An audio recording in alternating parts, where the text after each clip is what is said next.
Hi everyone, and welcome Hello. back from your lunch. Oh, hi. So Okay. welcome back from your lunch break, and I hope you've been enjoying the conference so far.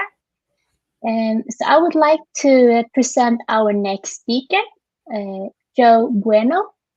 So Joe is a seasoned Python developer and loves to inspect and study the inner workings of the language. In the Brazilian community, uh, in the Brazilian Python community, he is known for presenting lectures on meta classes and other hacks. He's a long-time open source enthusiast and is currently working as a tech lead in a non-Python stack for the first time.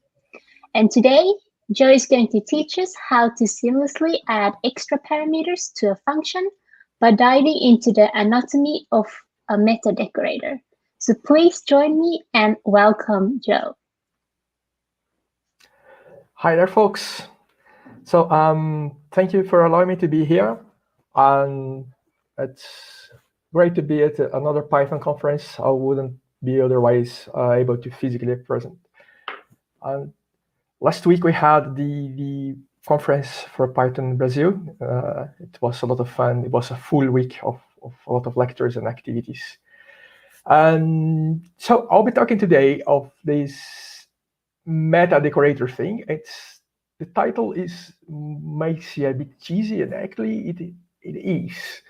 And the project I'm talking about is a project called Terminidia.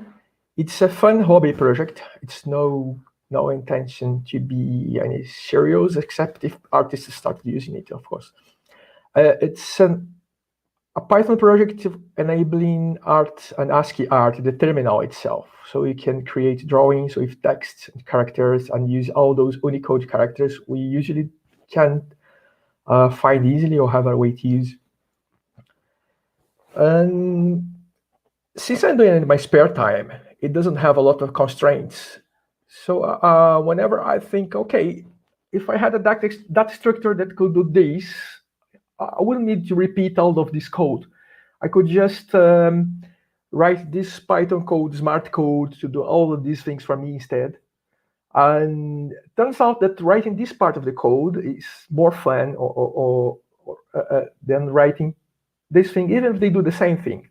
It's the case for today. The code I'll show you today, it spares me like, I don't know, maybe less than 100 lines if I copy and paste the parts I need through the big project code. But it can be useful, actually, and even can be useful out of this project. So I hope we can have a taste for that. And given a step back, I decided to present these and submit this presentation because I think Python conferences have to be well balanced between talks about career and opportunities and big project, higher level talks. But you also need talks where you see actually the code and some Python lines of code. I settle for these. I'm trying to show you some live code here, the lines of code themselves, and we try to understand what they're doing. So first thing,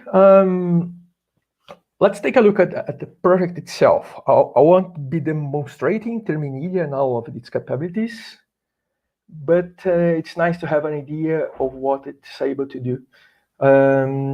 So this is a terminal. I ran an Python console here. And here I import Terminidia. And since all classes and things I use are in there, I use the prefix it like this, just like NumPy people do. And once you import that, you could just use it to print some colored text like hello world. And from here, you have to pass extra parameters like this, color red, or if you prefer, just like decorator on Python, you can pass a color by its name, or you can pass an RGB tree of colors here. And there it is. You also can use terminal effects. You can use background color. You can use the effects like blink, or you can use effects like Unicode effects. And so you can do effects. tm.effects is a numeration. left-hand side. This here will convert the colors through the Unicode equivalents and put all the letters in a circle. But the sprint thing is not it just prints things from just like in a stream. You can't position text using it. You instantiate a screen object like this. This is the second way of using it. And then we'll be calling this a lot. When you call this, it redraws the screen, it redraws the terminal. And here, you have a drawing API. You can, for example, draw a line using characters. So draw me a line from position 0, 0. It's first column, then row. So to column 40, line 10. And I can specify color, background color, effects, or which character I'm using to draw. Like I want to draw it using asterisks. And I will have to call update. So it's sort of lines. It's deep because it's just like this. But it can, if I don't pass the char, it uses the block char, which is intended to be a pixel of sorts. I'll just draw it to another place here, and maybe another color. Okay, and there are a couple of drawing primitives. I have line, I have rectangle, I have ellipse, I have even a function called to draw a Bezier curve, so you can pass control points and it draws a sinusoidal thing. And the motive I started this project actually was because we have these characters.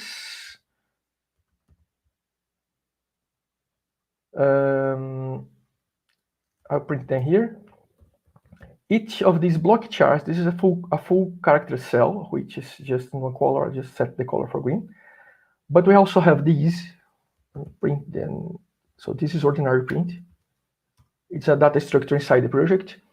These characters are each of the possible combinations of 1/4 of a character cell.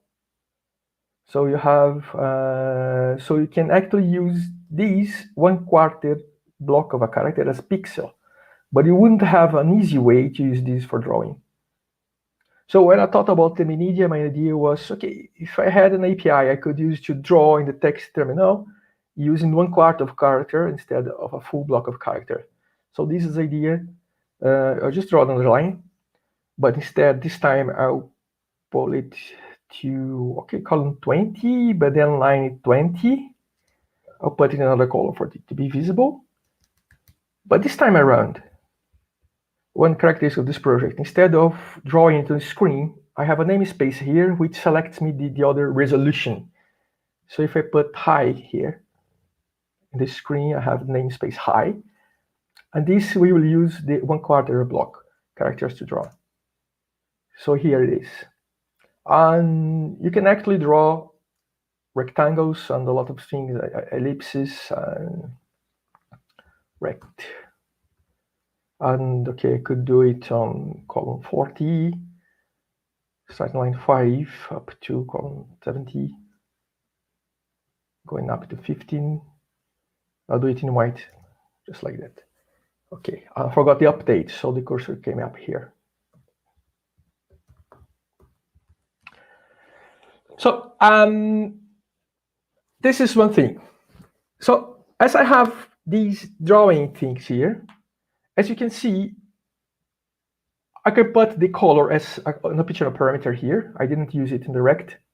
Now we are diving into the theme of this lecture. So, and this is the pain I had. I have actually, when I see the help for these functions,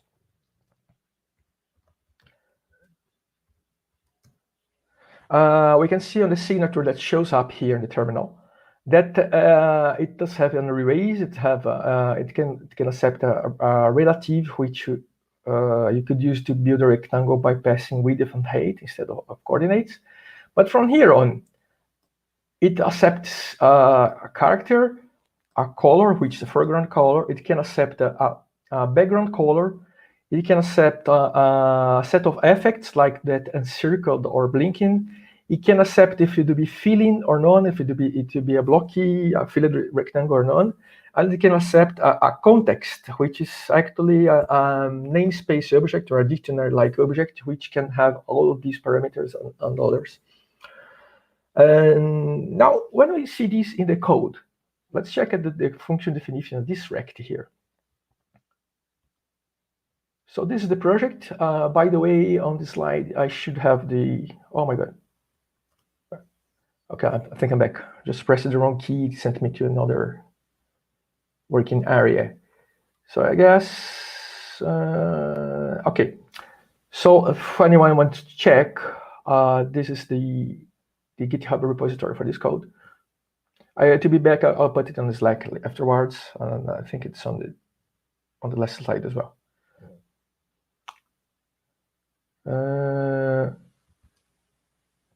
So there are a couple files. It's not a large project. It should have about should be reaching 3,000 lines of code soon.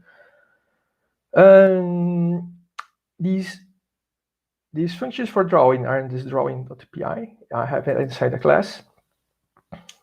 It has an init. This is an interesting part itself, because it can be used to do so that the same methods can draw on different backends. So we can draw on the full block and on the quarter block, and it can. It's a nice thing in itself, but I want to be talking about this part here. But the line function is here, and the rect is here, and as you can see, a couple of those parameters, they show up here. I don't have it raised, but I don't have the char, the line, the foreground, the effects, or the context parameter here. And the same thing for line. It can accept 2 coordinates, and it will be drawing or erasing. But if we check here, draw line, it has a lot of other parameters. So what's taking place here?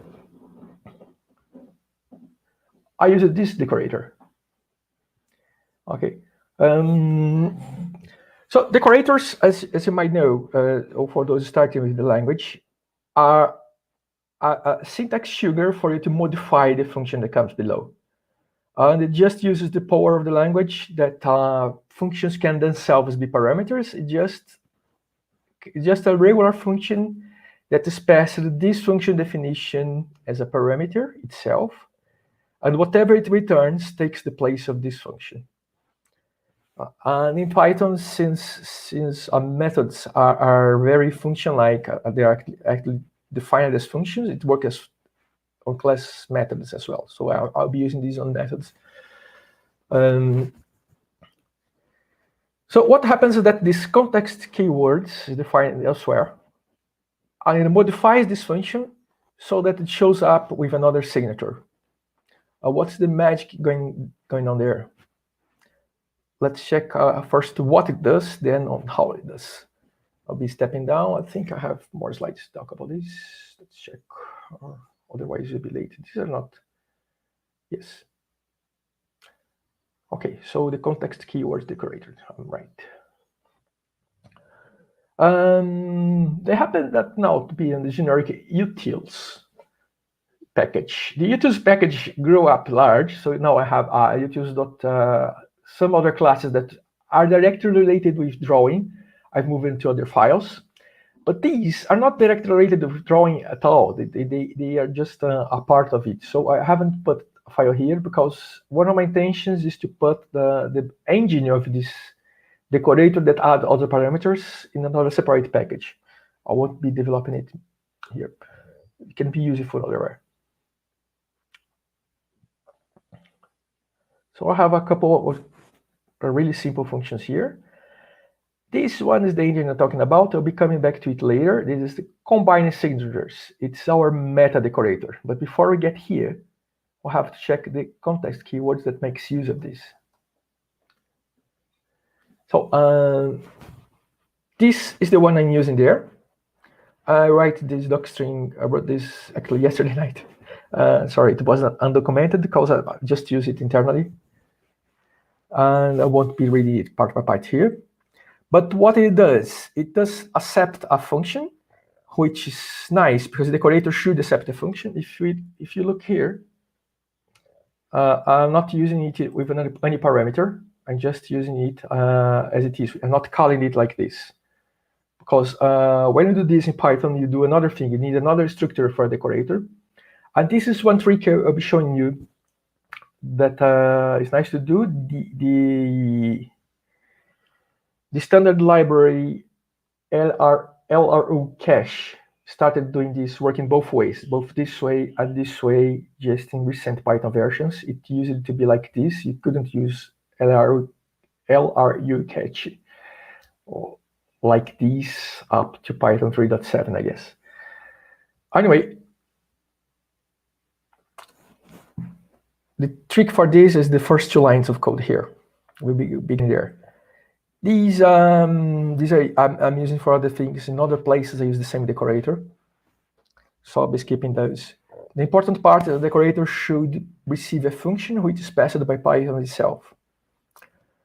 What happens here is that if function is known, I mean, if the first parameter is not passed, that means that it has been called like this. Okay, and what is the motive? Because I may be intending to set one of these other parameters here. So there is another place I have to set this context path, or I want to set this equal to true. And then I'd have to do this. Sorry, wrong shortcut. So if this was a function that would deal with text, I'd have to choose things like the font or text attribute equal true. It's not the case here. But then it would be called in here with this true, and this would still be none. I am using the partial function. Which is the partial function? It takes a function, takes a set of parameters, and create another callable object that has already these parameters filled in, but is expecting you to call it again with the missing parameters. So I call it itself the context keywords. I won't have the function, but I pass the other 2 parameters I'd like to see. So when I call it with just one of these attributes set, this it will be set here to be called again. And when it's called again, it's again a callable object that expects the first parameter received to be a function, which happens as Python uses it as a decorator to pass this line function as a decorator there, as a parameter there. And then it will be entering here again, and this time this condition is false, and you just go on. So this thing, it allows you just not to use your decorator like these or like this, but it also allows for a flat context, because in a decorator, as I'll be returning a function that will be used in place of that, I usually have an inline function right here. So it's a function declared inside a function. That's normal for a decorator. But before learning this trick, what I would do if I need a decorator that would itself take parameters is that first, it couldn't be used both ways. You have to call it and pass the parameters. And then you'd have an intermediate function here, and the actually decorator function would be third level inline nested 2 times. So it would return the first function, which would be the parameterizer decorator, and this one would receive just function as its parameter, and then it would return the wrapper for the actual function that's decorated. Sorry if I have to speak these things like this. This part is I don't think it can be simpler. Maybe it can be explained in another way. So here I'm making use of my meta-decorator to add parameters to the function. So whoever knows the decorator, I think now we step back and go back to something simpler. So if I'm writing a simple Python decorator, I could write something like this. Login receives a function. Inside it, I have a wrapper function. So this is the simplest decorator. It receives any number of parameters. I don't care about which. And this is something you can do in Python, can't do so easily in other languages. And then I'll print the parameters. Print, I can use an f string here and use func name. Sorry for the color, I'll fix that in a minute. Called with, so args and keywords, just to keep it simple. And then, oh, sorry for that. I guess.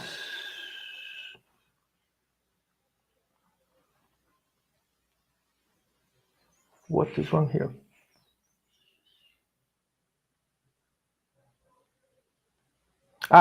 Yeah, have to, this is the name and the parameters, and I need 2 asterisks here. Okay, and then I just call the function. I want to be wasting my time checking the return value. Just call the function with args and kwargs. And then the login function have to return an object that will replace the decorated function. So return wrapper. So this is the simplest one. And if I write a simplest function like my son takes A and B, returns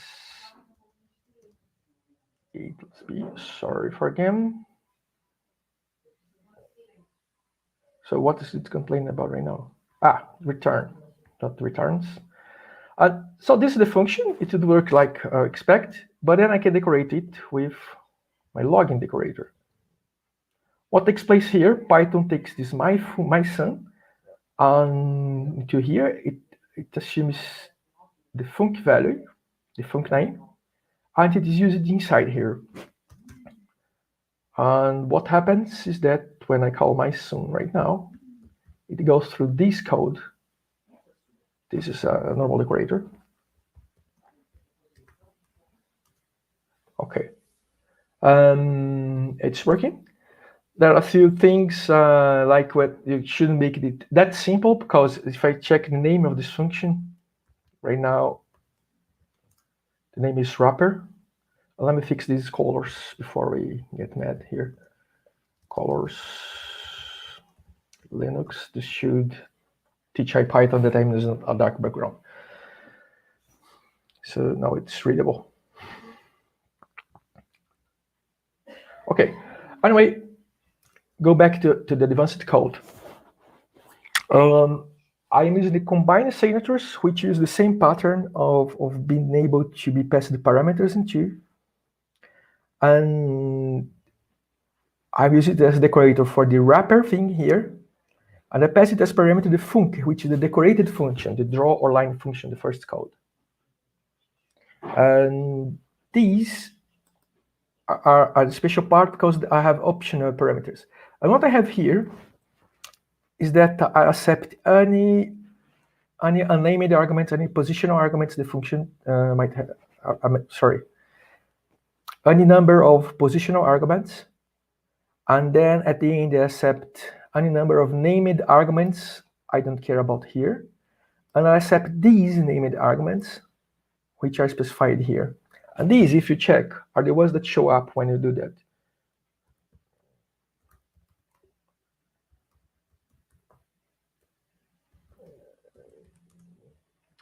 So context view, effects, foreground are the ones I'm filling up here. What this function does is that it checks the named parameters here and add them somehow to the function signature. And what are the advantages of these? First, this project is meant to be used in the interactive mode as part of a, you can draw with the terminal. And in here, and it also works inside some IDs. I check it in Spider and PyCharm. And it shows up in the autocomplete suggestions for the function. So if I'm calling SSC draw line here, and I don't know the parameters, I can hit tab and it autocomplete for me. Oh, come on. Sorry, I'm trying to use something that doesn't exist, color. So it knows about that color, it knows about that background parameter, even though it's not in the source code.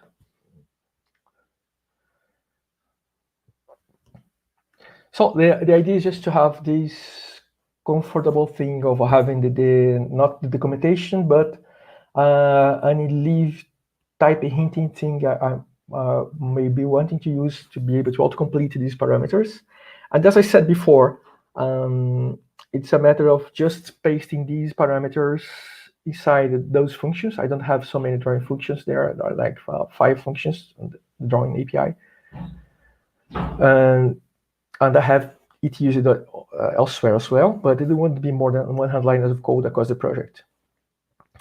But then I could do this, and there is no one pressing me with time. There's no one pressing me, okay, this is a bit too complex for what it delivers. You can live without this feature, no need to complicate the code this much. So things you can only have when you're working on a project that you're doing because you like it, because you're just doing it for fun, for being able to draw, partake it with your friends, and not if you are on a buddy get driven project.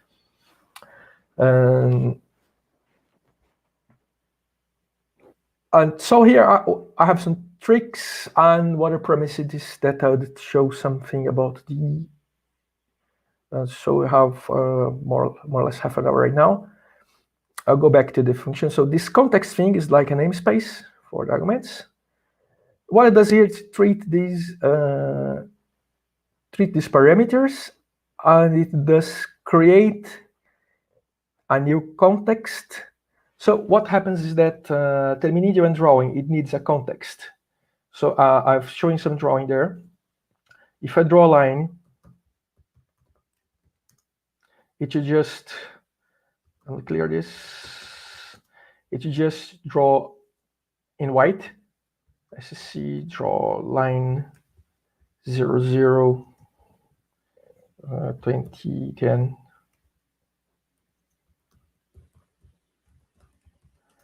Unlike many drawing APIs, including Python's or Pillow or Cairo or PostScript, or you have to set the color separately. You can't just add the parameters for the color or foreground color and characters dynamically. I can do this here, or there's one here, and I can set it here. There is some other magic here because it automatically converts the object into a color object, but this is another thing. And yeah, into drawing red.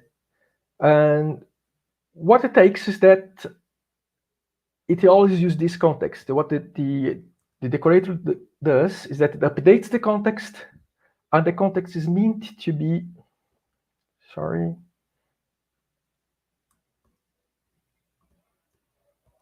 Oh, sorry there. I am just hit the wrong shortcut twice, and I got to, sorry, here we are back. Sorry for that. There's another shortcut that takes me to another activity, another set of screens entirely. And this is slave. So it changes the context, pushes it on the stack, call the function, and when it comes back, it goes out of this context manager, and it restores the previous values. Otherwise, to draw a red line, you'd have to do this manually, or I'd either add those parameters there, or to draw a thing with just one color. Okay, I want to draw a line in red. The original code did this. You had to switch the context to red, draw your line, switch the context back. So this is an automated way of doing that without having to paste not only accepting these parameters in the function, but all this code about creating a new context with these parameters. Is the code here inside the function. Now onto the meta-decorator itself, which is this one. What happens here is that I use Python's introspection capabilities, and that I use the inspect module. So inspect has a signature call. The signature call is able to tell me what are the parameters a function is expecting. And actually a function definition in Python can have more than one type of parameters. It can have positional parameters. It can have parameters that are either named or positional, and it can have named only parameters. And actually, it can have positional only parameters as of new Pythons. Positional only, positional or named only, and also you can have they compress it into the args that are a number of positional parameters, and the key W args are the number of. So we have about 6 kinds of parameters. So this is why this code is so lengthy, because I have to do with that. But essentially what it does is to pick the function I'm decorating and picking the function that is the wrapper, checking the signatures of both. And then it merges them and creates a new function which has these merged parameters. This new function is then created as a Python function. This time I do something that I consider cheating, because what I do is actually create the Python code for that as a string. I have a lot of helper functions here which just use text templates.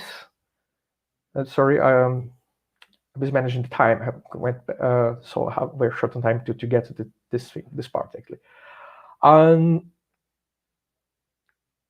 What happens is that I do create a text string with the def, the def keyword, the name of the function, and all the combined parameters. And when I do that, and I use just Python templates, the function is empty. So I have factored it out so that at the end of the day, I just have the function name and a parent spec, and the parent spec is just feeding up a template here with all the 6 kinds of arguments and parameters that can have both functions. There are 12 kinds of arguments that have to combine together. There is a complicated logic here. And once I have this as a string, I call Ezek. So this compiles this as Python code. There are ways of doing this without compiling, resorting to text string, but there are no drawbacks actually. Just that we usually don't do that, but there is no problem doing that. Executing string as Python code if you have control of all the code. You check a lot of warnings, people telling you not to do this. But the problem is if you add user-sent content to this. I'm just using Ezek with program-created content. I'm in control of everything that's here. So this is Safira joining the talk. She's joining the talk. Okay, just go back there. I'm short on time. Okay. And then I take the return value of these and calls the more common functools.wraps using the function I constructed. This wraps is a regular Python decorator helper, which lies in the functools module here. And it should be, oh my God, didn't we collapse the importing? Or maybe it's imported inside there. So this wraps comes from functools anyway. And what it does is taking the parameter information from this fake function and applying it to the wrapper. And the wrapper is what will be called in place of my original function here. So usually, when we use these wraps, we pass it just the decorated the wrapper itself, and it just applies the signature of the original function and the documentation string of the original function to the wrapper, and that's it. Here I build a fake function with the new signature I want, and tells the wrapper, tells Python that this is the function that will be called. Okay, so we are mostly short on time, and I think we can demonstrate this working if I add a print statement here. So just I'll add a print declaration here. So this is what it will be creating as Python code. So it's a regular print statement. I'll go back to the terminal. I'll restart this. It's easier than important things.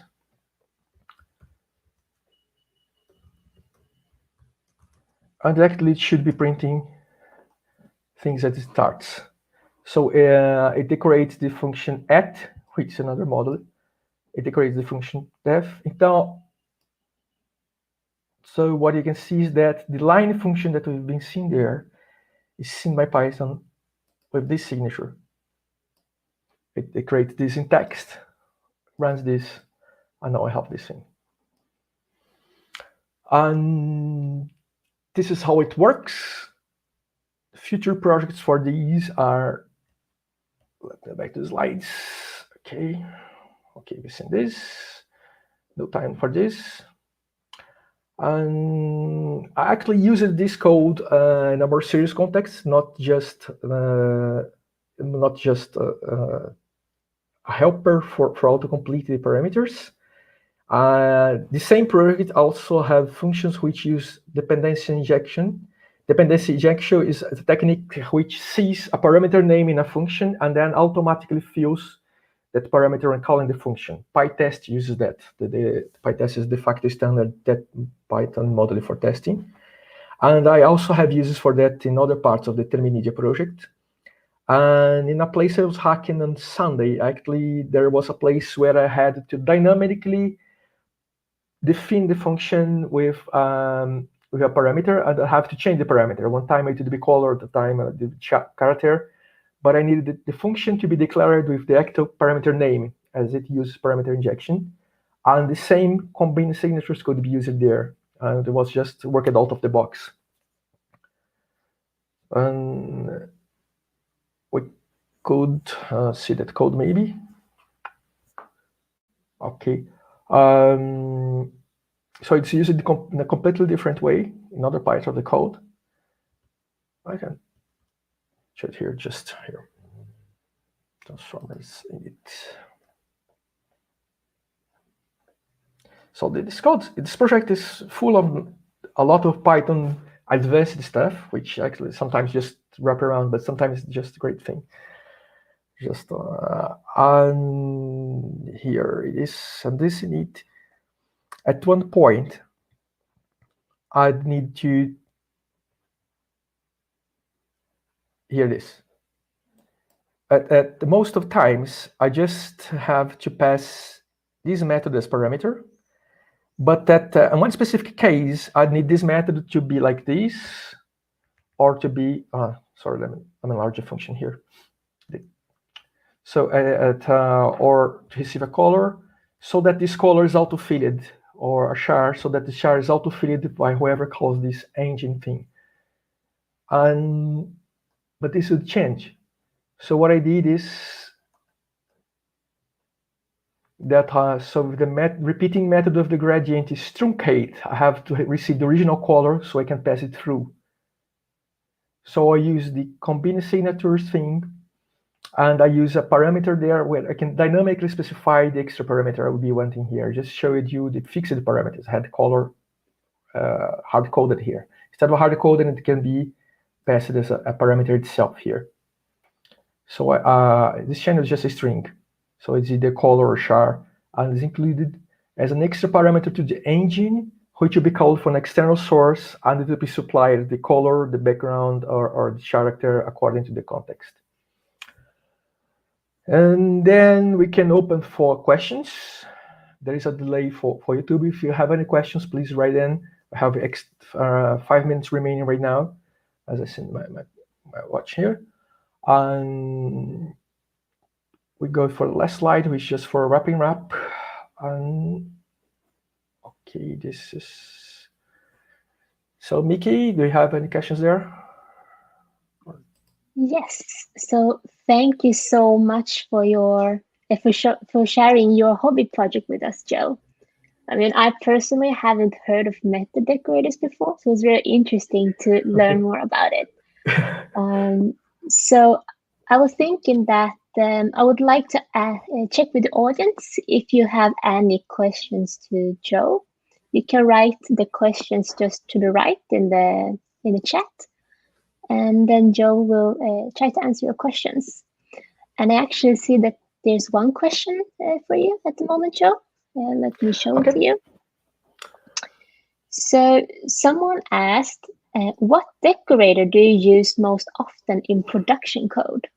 I guess it's the LRU cache. Sorry, it's hard to pronounce that when you're not you don't speak English. That's this thing from functos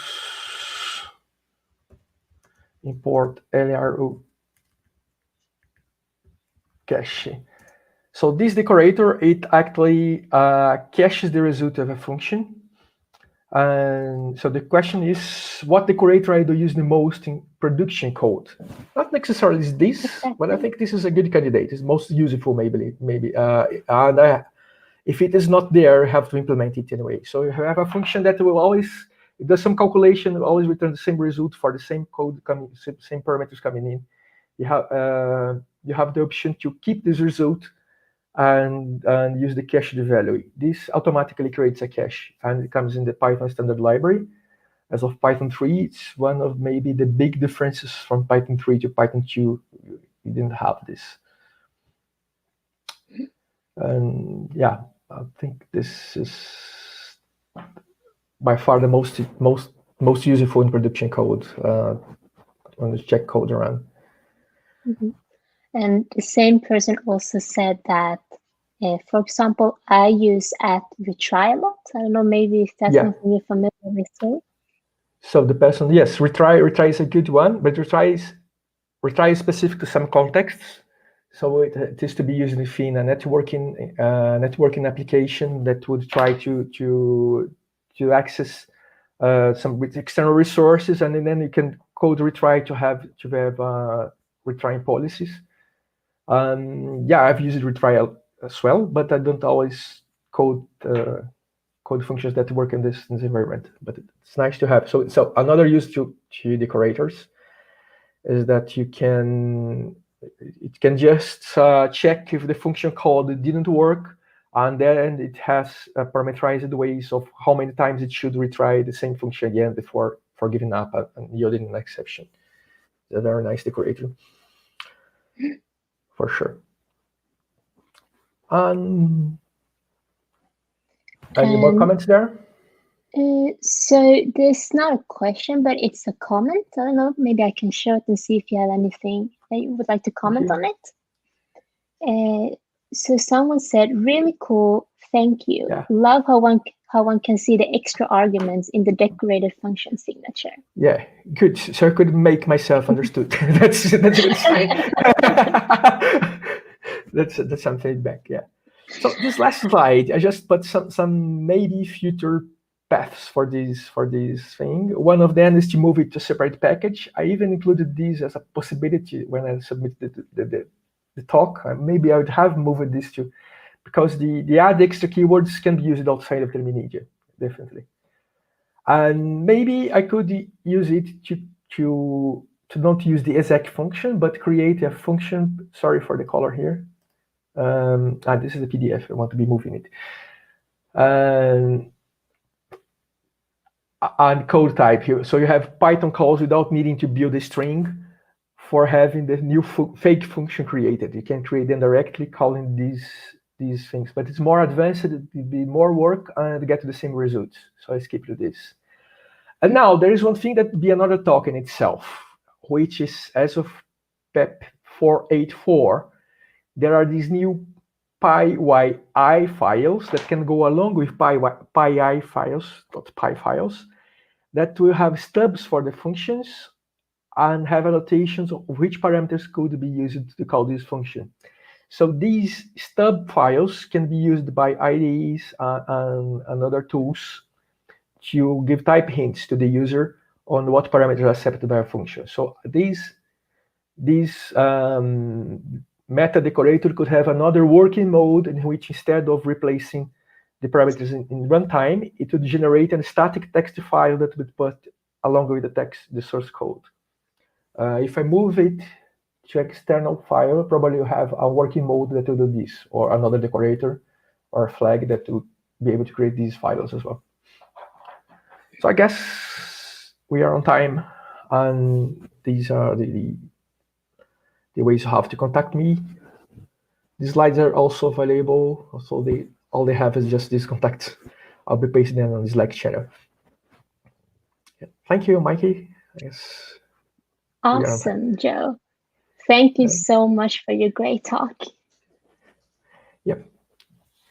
Okay, be a hang around on Slack for the rest of the day, and we can chat there. Sounds perfect. Okay, let's see you on Slack then.